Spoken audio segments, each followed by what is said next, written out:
Yes, welcome to the stream. Big ups to Tarsif Hussein being our news reporter in the chat. Gianluigi Donnarumma has agreed personal terms for Man City according to Fabrizio, but the deal still depends on Edison de Galatasaray. That is very much the stance right now for that deal, as we are well aware. Big ups to you, Tarsif. But yeah, that is where we're at. Okay, we're obviously going to talk about that. And what that kind of means, because it's very much a bit the same, but it does give us a good update. Bro, that fee for Savinho, oh my days. Great business if it happens. Biggest to you, Andre. I don't think I've seen you in this chat before, so appreciate you tuning in. But yeah, I agree. We get that business done. It's brilliant business, isn't it? So, yeah. We need Edison to leave us. Yeah, that's the only way the deal goes through. That's always been the stance, to our knowledge. But let's hop on over to Fabrizio. Start sharing the screen now. Sorry, just gonna.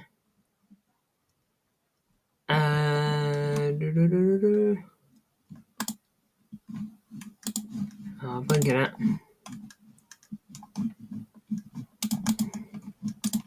Wait there, sorry. Just. Okay. Here we go. Do you think we get Donnarumma? Yes, I do. But we are very much still, like Sartiva said, waiting for Edison to leave. Now, let's actually hop on over to Fabrizio's page here. Now, we're going to go to the update he gave us, as we're talking about it, the update he gave us on Donnarumma. Gigio Donnarumma has agreed personal terms with Man City, keen on joining Pep Guardiola. Negotiations are underway between Man City and PSG. The fee will be under the initial 50 million request. So that very much shows kind of what we were thinking. As this was going to drag on, the fee was always going to go down because PSG are adamant that they want a fee for Donnarumma. He does not leave for free next summer. They want a fee for him now. And they've been very much adamant on that, and we've been adamant that we ain't paying 50 million. And so PSG have really had no choice but to bring their price down if they do want that move. When will Edison leave? I think it's going to be this week. I think we're going to get major news this week. Okay, if it happens this week. Deal still depends on Edison's exit. Galatasaray is still keen. That obviously means that Galatasaray is still working on it. They still want Edison. Okay, they haven't pulled out or anything like that. They're very much still on it, and I'm hoping that Edison will be a part of their team next summer. That's the same. Now then. The big news on Tottenham and Savinho performance against Tottenham was absolutely garbage. I was ashamed to be a City fan to this Red Camp. Welcome to the stream, Red Camp. I sadly didn't get to watch the game. It was a busy day in work, so there was no way I could get out of it, I'm afraid. But hopefully that doesn't happen again. From what I watched, which was the final half an hour, we were poor, out of ideas. Didn't feel like we even started to make ideas. Goals that we really could have helped ourselves on. I don't want to pick at Trafford. He's still new and whatnot, but it is a bad mistake caused by him. There's no other way to put it. But yeah, it was bad, Red Camp, and I'm hoping that it was just a bogey team Tottenham performance. We never played well against Tottenham, but it looked a little deeper than that, if I'm honest with you. Right, that's probably partly cope, but on Tottenham, this is confirmed now. Fabrizio's come out and said this is the case. Tottenham want to go over the 70 million and will try until the end to get the deal done. Savinho is keen on the Spurs move, and now it all depends on Man City. So look, Savinho, the stance has been very much the same of he doesn't want to break his relationship with City, which you can understand. He doesn't. I think Savinho's off the boat. He likes this move to Tottenham. It intrigues him. Okay, and he wouldn't mind going to Tottenham Hotspur and playing under Thomas Frank. It intrigues him. Okay, he doesn't mind. But at the same time, he's like, I'm also keen on Man City. I like this. I like Man City. I've only been here for a season, and I've had a decent time so far, and I want to continue learning. But I'm losing my patience with Guardiola. He needs to redeem himself this season, otherwise I'm pep out. Not gonna lie, bro. I'm of the opinion that we need major improvement come October. Okay, October time. That was when at the end of October, that was when the season started to dip. I need in October to see encouraging signs that we aren't going to dip again. Otherwise, if we are dipping, we can't go 1-14 again. That was shambolic. And if I see in November that we are just losing and losing and losing, then yeah, it's not showing improvement. We've backed Pep thoroughly this summer, and more than this summer, we backed him in January too. Okay, we've backed him all the way there. And if he can't figure it out, if he can't find the solution, then yeah, I will be of that opinion. I don't want to be. I love Pep Guardiola. He's done so much for this club, and I hate spouting those words, Pep out. But if we cannot find the way, the solution, what needs to be done with him at the helm, then we may have no choice. 70 million for Savinho. Jeez, he would ball. Look, I do think Savinho goes to Tottenham and actually does a decent job. I think Thomas Frank could get the best out of it. I want Rodrigo and Donnarumma before the transfer window ends. Rodrigo probably won't be happening though, but still. Who are we playing? Brighton next? He better win against them. I can't be asked. Yeah, we have to beat Brighton, Red Camp. There is no excuses. We have to win. Absolutely have to. Because if we don't, we're in major trouble. We are. No other way to put it, I'm afraid. 3 points out of 9. 2, it would be 1 loss out of 3 games. The one thing I hear about City is our defence plays so high. If the other team counters, our defence is way too slow. Christian Barahona, big up to you. That's the thing. Playing high is such a double-edged sword, but for us, it's like more of a 3/4 edged sword. Playing up high, yeah, allows us to keep the pressure on when we're on the ball, allows us to pass it around their half and whatnot. But it absolutely leaves us exposed on counters, okay, which is a given when you're playing high. But more than that, we don't have quick players on the field. I mean, look at the starting 11, okay, against Tottenham, right? Rico Lewis right back, Diaz and Stone centre backs, and Ait Nouri left back. Ait Nouri subbed off after 20 minutes. Ake comes on. Ake, he's somewhat quick. Look at that was a weird jump in my voice there. He's somewhat quick. Diaz and Stones are slow. They just are. Okay, their qualities are not their speed. They never have been. And Rico, he's not slow, but he's not quick. He's in that middle there. Okay, he's okay. He's not catching Kudus on a run, though. He's not catching Richarlison. He's not catching Brennan Johnson, which is why when those 3 break, it's so difficult for us. Ait Nouri was really the only one that could maybe do a bit of hand in that department. But even if he could, and even if he, say, locked up Kudus, okay, best case scenario, you still got Richarlison and Brennan Johnson, who are completely free. Not starting Kusanov is a criminal fan. I would have personally played Kusanov right back, or at least centre back. We really need Vardiol back, I think, is the thing. Vardiol is quick. He's no Kyle Walker in terms of speed, but he's a quick centre back. Get Vardiol back in there. He gives you a bit of pace. Get Kusanov in there somewhere, okay, either centre back or right back, okay, give him one of those sides, okay, keep him on the right. Hopefully Ait Nouri's injury isn't too bad and he can play on the left. And Red Camp, I am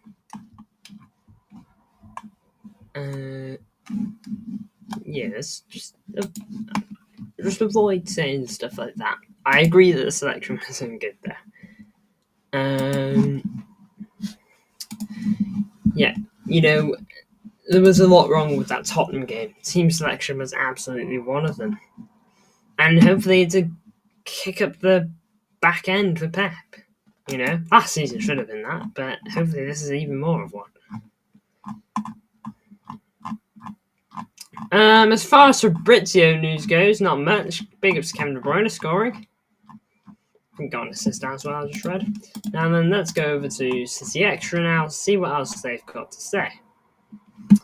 Alright,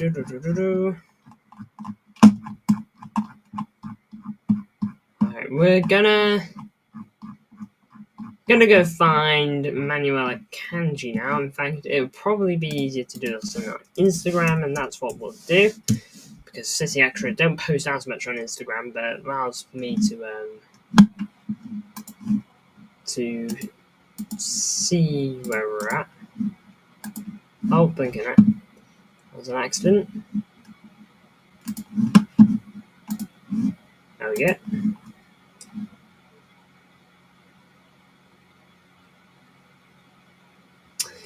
Do you think we get Rodrigo says Mahmoud Shama?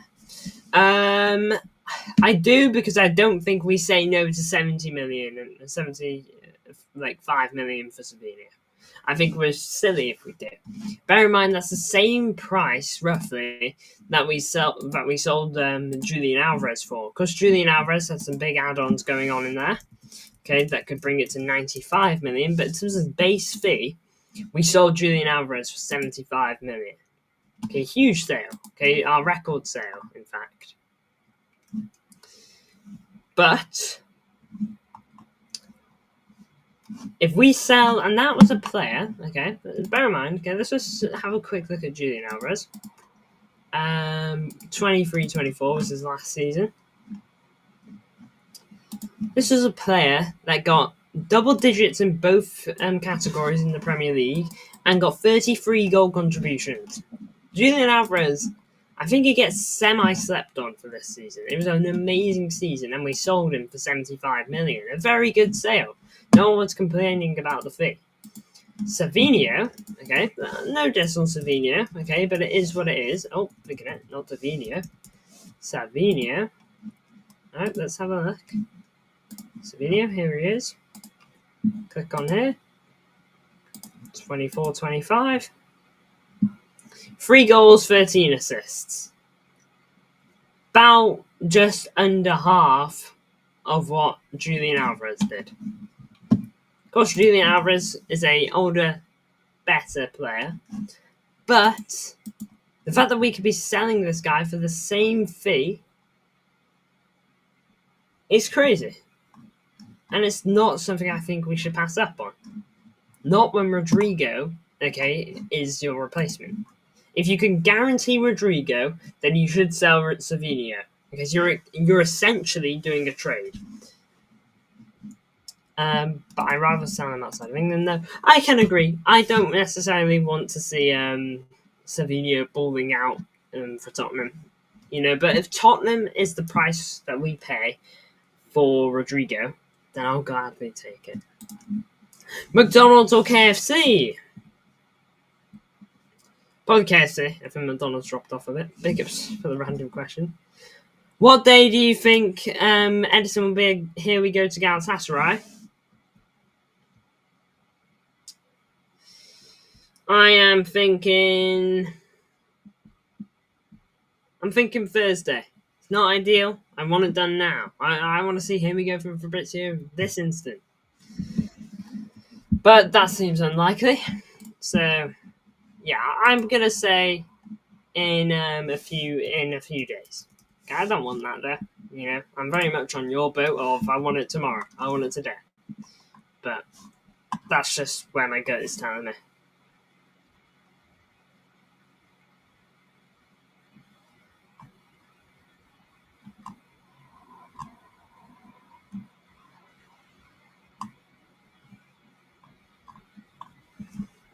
Trying to find here we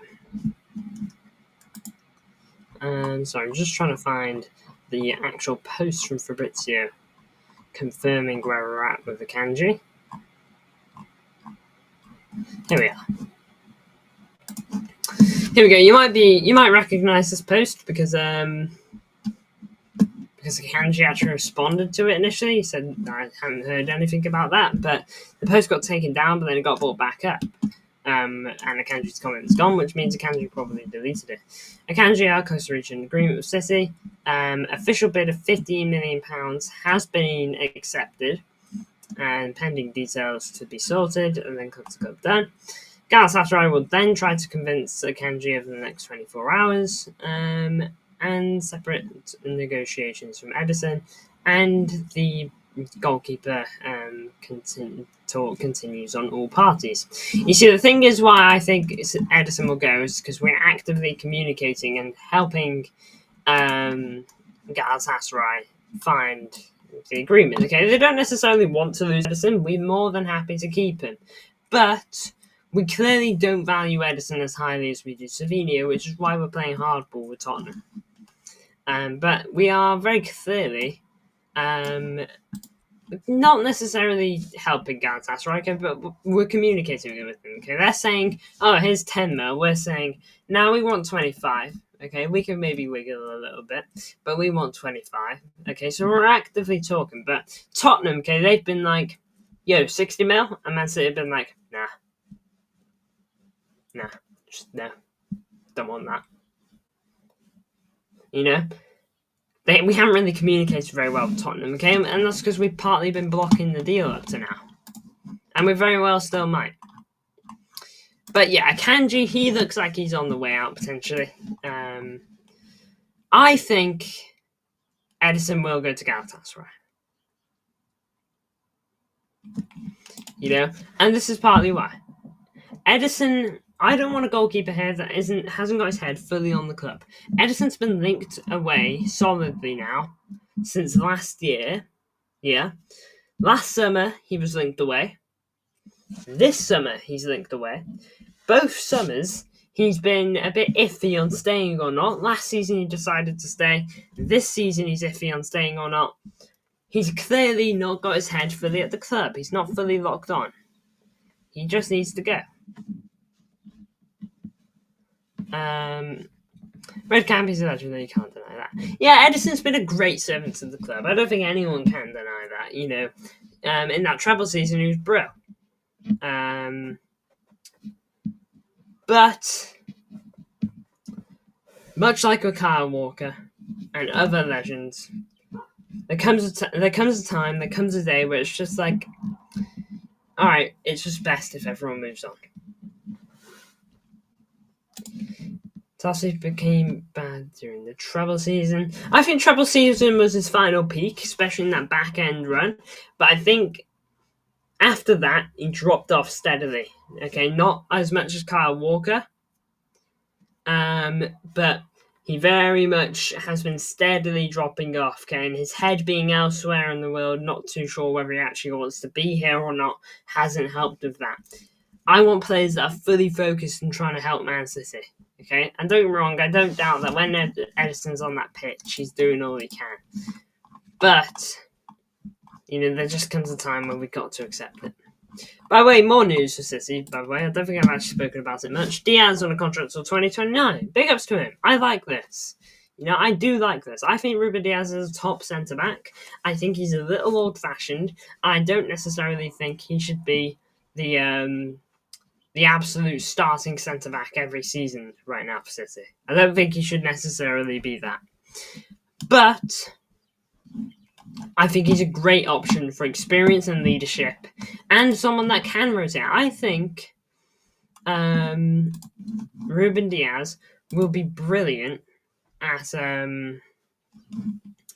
let's say end of a game, okay? It's a tough game. Let's say semi-finals of the FA Cup against Liverpool. We're winning 2-1, okay? We're just hanging on. You've got Ruben Diaz on, who will steady that ship. He'll keep ownership and leadership at the back, okay? Make sure everyone's chill, and he'll keep it locked down, okay? Because at the end of games that we're trying to hold on, we will sit back a lot of the time. You know, when we're going for it, we'll play up, okay? But we will sit back a lot of the time near the back end of a game when we're really trying to hold on and the other team is really pushing for it. And I think that is where Diaz will be best. Okay, but in a game where a team is going to let us have the bulk of the ball for the whole game, okay, it's going to aim to counter us, just like Tottenham, I don't think he necessarily suits that style anymore. Smash the like button, says Christian. Absolutely, guys. If everyone can smash the like button, that would be huge. Every like is absolutely tremendous for the channel. Christian, I already did. MCFC Connect is the biggest C red camp. He was never a good shot stopper at the beginning. Alison's way better. Yeah, that's always been his weakness, but we don't necessarily have Edison for that. Kusanov needs to start. I don't know what Guardiola is thinking about. Why Nunes didn't play yesterday makes zero sense. Lewis never rated him, never will. Get on to that in a moment. Yeah, I think Kusanov or Nunes need to play. Okay, I think Rico is actually like my second or third choice for right back. And that's because I don't really think he's a right back. I think he's more of a midfielder, and more of an 8 specifically. The thing is with Rico, okay, he's not physical enough. He's not physical enough to be a defender, and therefore he's not physical enough to be the DM. For me, he suits the 8 very well, but the 8 is such a stacked area for us. Reinders is an 8. Nico Gonzalez is an 8. Okay, he can do double pivot well, but he can't do solo pivot like Rodri can. Gonzalez is an 8 who can play a 6 when he's with someone. Kovacic is an 8. Gundo is an 8. Bernardo is an 8/10. Okay, Bernardo can play anywhere really and do a solid job, but he's an 8 ultimately at the moment. That's 4 players who are probably ahead of him. Nico O'Reilly as well, who is obviously developmental, but he's very much in there as well. To be fair, I've just named 3 unks. 3 of those guys were unks, okay? But they're ultimately still here, and to be fair, Gundo's looking very much on the way out. Or if you don't want Nunes right back, let's go back to the transfer market and buy a proper fullback like Aït-Nouri. Well, that was the plan, okay? We sound like we wanted one, but other than Livramento, it doesn't seem like we had any other plan. And so we're having to leave the right back position empty. We need a right back there. And I wanted Livramento. I think every City fan did. But that doesn't seem to be happening, and the club doesn't want to accept second fiddle by the looks of it. So it looks like we're going to be right backless, if I'm honest. Sadly, rightly or wrongly, that just seems to be the case.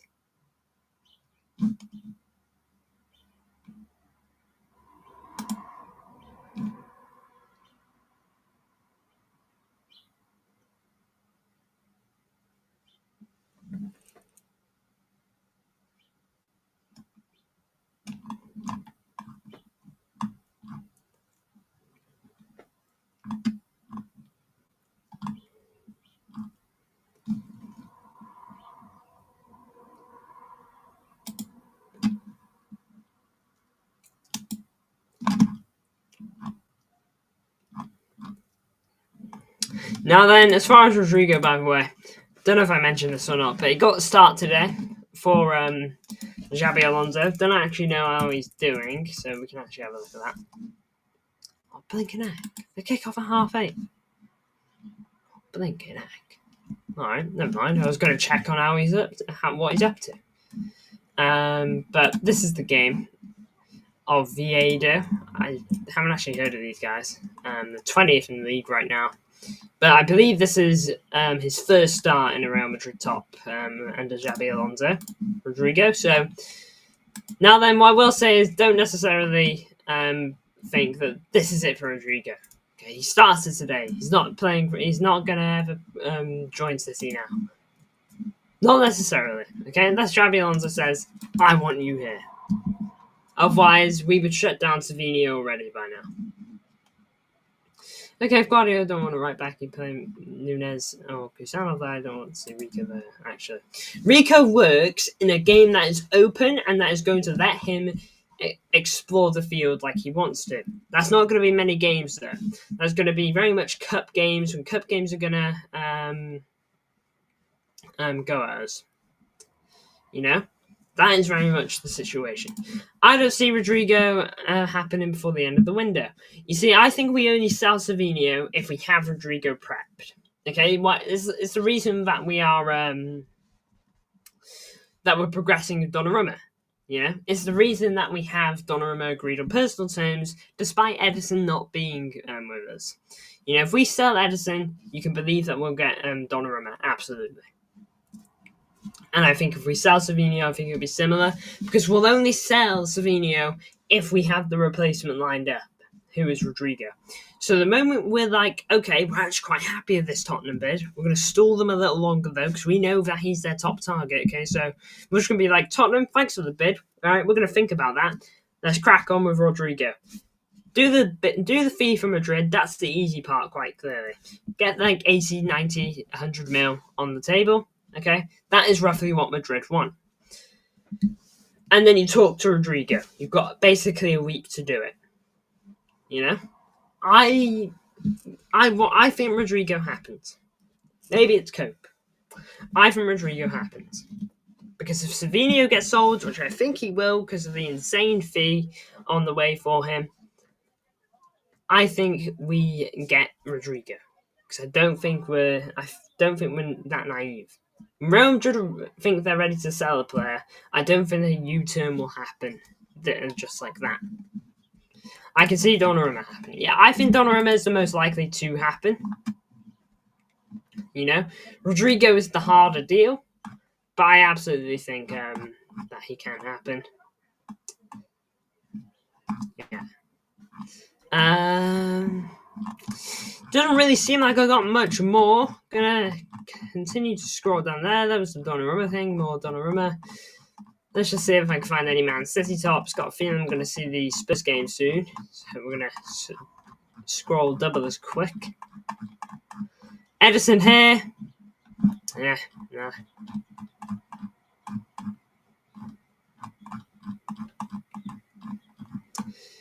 Savinho. Understand Tottenham prepared to improve their bid to see hierarchy blocked all approaches over the last 10 days, but Spurs will give it one more try, and that one more try has been evident over the last 24 hours, really, as a bid from Tottenham is pending. We only have a couple of days to make it happen in there.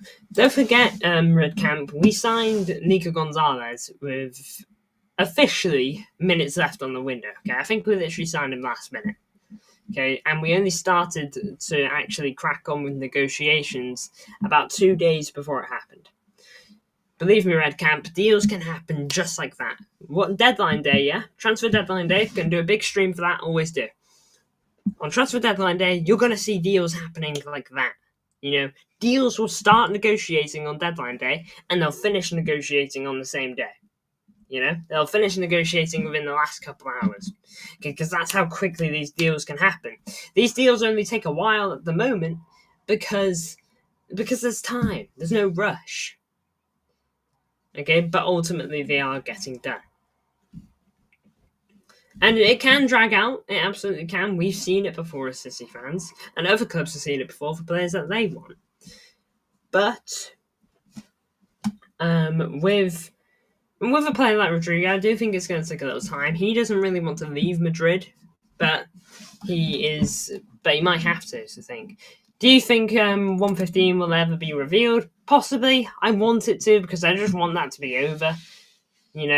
No matter the verdict, just get it done so that we can move on, I hope so. Marmoush can't finish, and Doku too. Rodrigo would have finished every single chance, every single occasion Marmoush hasn't. Marmoush can finish. I know he had a big miss against Tottenham, okay, but I'm not writing off Marmoush. Let's just bear in mind, okay, I know he was playing in the Bundesliga and whatnot, okay, let's just bear in mind the season that we know Marmoush had last season. Because it was a very good season. It was a very impressive season, even. You don't pull these numbers from being a bad player. Or being a player that can't finish and whatnot. 45 GNA in 51 games is crazy. And even in the Premier League, you got 9 goal contributions in just 16 games. Yeah, I know he had only one more of that in the Bundesliga and got like almost tripled that. But that was because he was absolutely ridiculous. But look, in a team that was struggling severely and was really not doing well, he did very well for us, Marmoush. And I'm not writing off that. I think he can do absolutely brilliant stuff for us. So I believe in Marmoush, and I think he's going to be a great challenge for Rodrigo. You know, we should be glad to have such a great option in Marmoush challenging Rodrigo week in, week out. If he scored on the occasions, we maybe would have won the game yesterday. Absolutely. But that goes for so many different players. You know, Haaland, I remember in the Haaland in 23-24 season, that's the season where we did the 4-peat. Haaland against Chelsea, he must have had 5 big chances, and he didn't score any of them, and it required a big deflection shot from Rodri to draw us and to get the draw for us. But really, we should have won that game about 4-1. But Haaland's big chances absolutely missed, absolutely bottled the game for us. And yet we will always back Haaland because we know he's top. I believe Marmoush is top. Okay, yesterday doesn't sound like it was a good game for him. I didn't watch the game, so I didn't get to see it all. I didn't see the stuff that he didn't do good. Yesterday did seem to be a bad one for him, but everyone has a bad game. We've got to back Marmoush, and if he keeps playing like that, then fair enough. We can all have our doubts. But Rodrigo is going to push him to be better, and hopefully Marmoush will push Rodrigo to be better. That is the hope. But look, guys, I've really enjoyed this stream. I think we've had some really good chats. Talsif, Red Camp, Blinken, who we got here? Mahmood, Christian Barahona, Andre, and everyone else that tuned in along the way. I've had an absolute blast in the stream, Blues, and I'll be back very much, be sure, tomorrow. With hopefully, here we go, hopefully some sort of big news that we can talk about and be excited about. Because all I want to be doing in regards to City is smiling and being excited. Transfer windows are the time to be excited the most. But big ups to you, Barahona, big ups Redcam, big ups Tassy, big ups to everyone else who tuned in. I appreciate the support, as per usual. Onwards and forwards, Blues. The only way is up, hopefully. Anyway, big ups to you all. Hopefully, big news incoming. See ya.